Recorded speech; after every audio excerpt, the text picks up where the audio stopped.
পুরো কেসের সূত্রপাত হয় যখন এক ব্যক্তি সে তার পরিবারের কিছু টাকা ব্যাংকে তুলতে যায়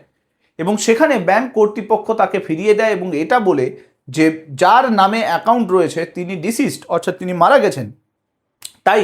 এই মুহূর্তে এই টাকা কিন্তু পরিবারের হাতে দিতে গেলে অনেক সমস্যা হবে। তো সেখানে অনেক সমস্যা তৈরি করেন এবং এই সমস্যার জন্য